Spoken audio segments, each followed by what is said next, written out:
Ok, nous allons continuer à parler du sacerdoce chrétien et de la problématique de la connaissance en rapport avec 2 Pierre 1 et le verset 5.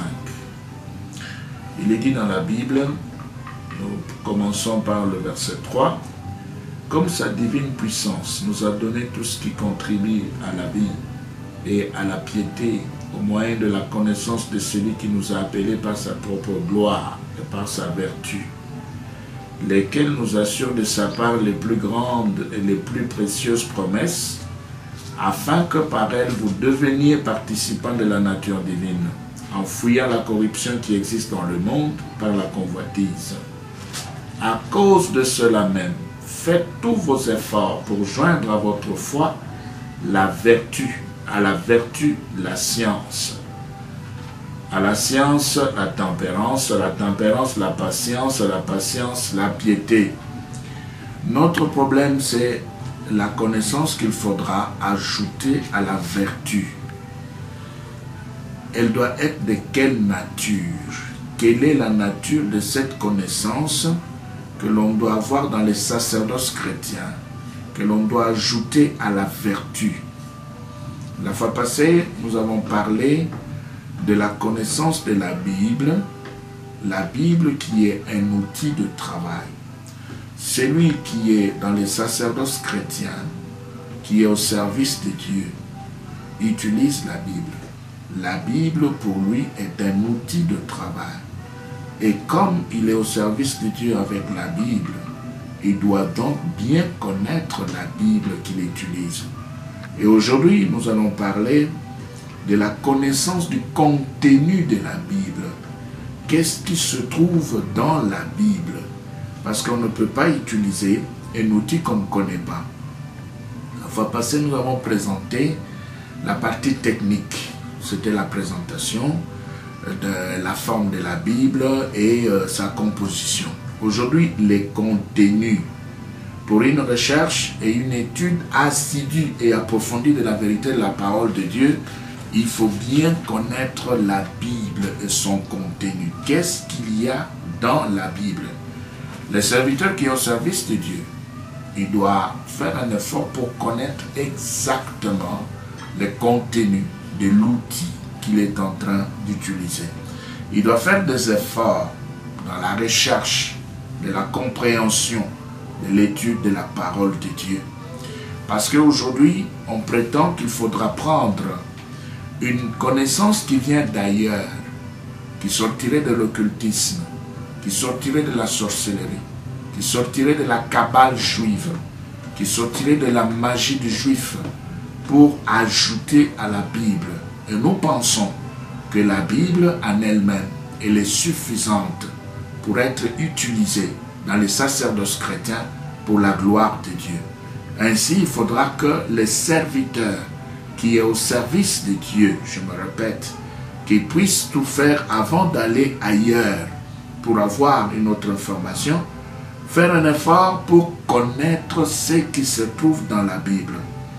Parce que, comme nous l'avions déjà dit, la Bible est une collection de 66 livres inspirés par Dieu. 66 livres inspirés par Dieu. Ces livres ont été écrits par les prophètes et les sacrificateurs, de rois et autres.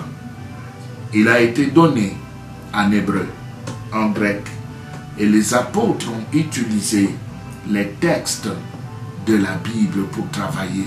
Et ils ont aussi écrit, nous ont laissé des textes inspirés par Dieu que nous devons utiliser dans les sacerdoces chrétiens avant d'aller chercher une autre information complémentaire dans un autre domaine, dans un domaine quelconque qui peut être plus rattaché à la Bible. Il faut commencer, nous pensons, par connaître d'abord la Bible. Alors, l'Ancien Testament, parce que vous savez, la Bible est divisée en deux, il y a l'Ancien et le Nouveau Testament. L'Ancien Testament débute avec la création de l'univers et se termine à environ 400 ans avant Jésus-Christ. Alors, qu'est-ce que nous trouvons dans l'Ancien Testament? Plusieurs sujets, plusieurs thèmes, tels que la création de l'univers, la chute de l'homme, les déluges, le jugement de la terre. Nous trouvons aussi dans l'Ancien Testament l'histoire d'Abraham, Isaac, Jacob. Jacob qui avait changé de nom pour devenir Israël. Nous avons l'histoire d'Israël, le peuple qui était sorti de Jacob.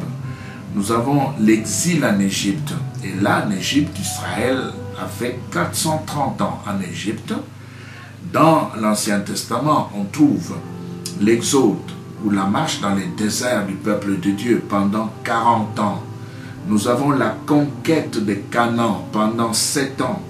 Nous avons toujours dans l'Ancien Testament la période des juges qui a duré 350 ans. Nous avons la présentation d'un royaume unifié sous Saul et David et Salomon, et cela s'est passé pendant 110 ans.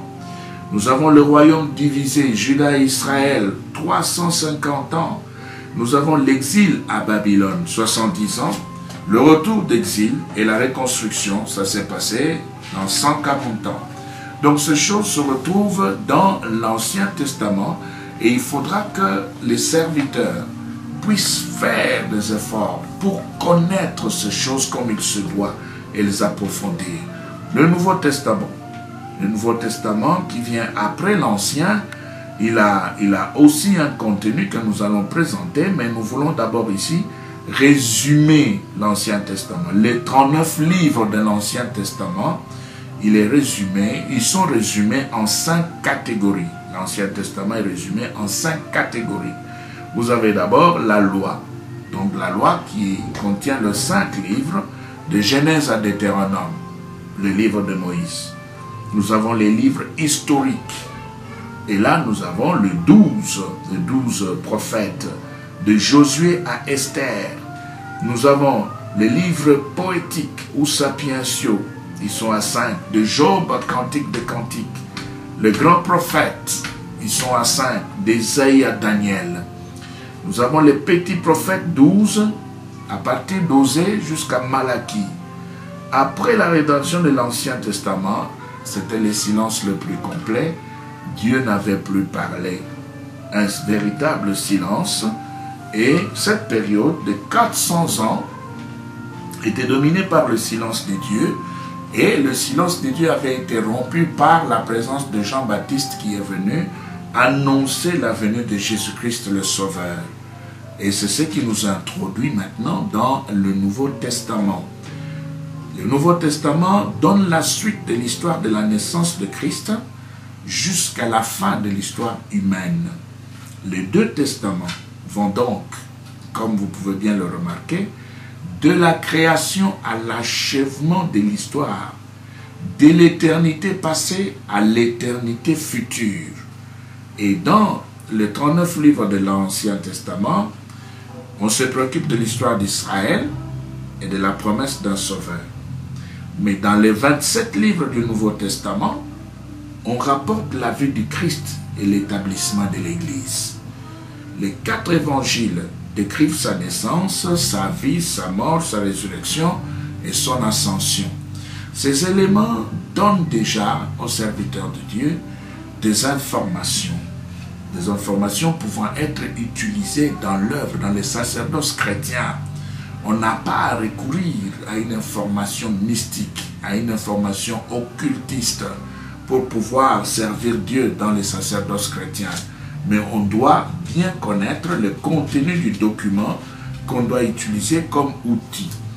Dans le Nouveau Testament, si nous voulons un peu donner une autre information, Matthieu présente Jésus-Christ dans son rôle de roi, Marc le décrit dans son attitude de serviteur, Luc met l'accent sur son humanité, Jean insiste sur sa divinité. Les livres des Actes des Apôtres évoquent l'impact de la vie, la mort et de la résurrection de Jésus-Christ, son ascension et l'envoi du Saint-Esprit pour la naissance de l'Église. Les 21 lettres, communément appelées épîtres, ont été écrites à des églises ou à des individus afin de présenter la personne et l'œuvre de Jésus-Christ. Donc le Nouveau Testament se termine avec l'Apocalypse, que nous considérons comme étant le livre prophétique du Nouveau Testament. Donc, si un serviteur, dans le cadre du sacerdoce chrétien, connaît ces choses, et il pourra facilement travailler, il n'aura pas besoin d'aller se ressourcer ailleurs, de chercher l'information ailleurs, parce que celui qui prend la décision d'aller chercher l'information ailleurs peut même aller consulter Satan pour être informé en ce qui concerne Dieu et se mettre au service de Satan.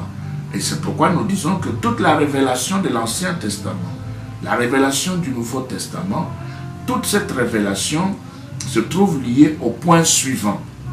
Et ça sera le dernier point pour cette intervention. Le reste de la matière viendra dans les vidéos suivantes. Ici, nous disons que ce sont le point suivant qui conclut et résume la révélation de l'Ancien et du Nouveau Testament. Il y a la personne de Dieu, les jugements réservés au péché et à la désobéissance, la bénédiction réservée à la foi et à l'obéissance, le Seigneur et Sauveur qui est présenté comme le sacrifice pour le péché, le royaume et la gloire à venir. Ça, ce sont des éléments qui doivent nourrir la foi de chrétiens. La suite va venir dans nos interventions prochaines. Que Dieu vous bénisse.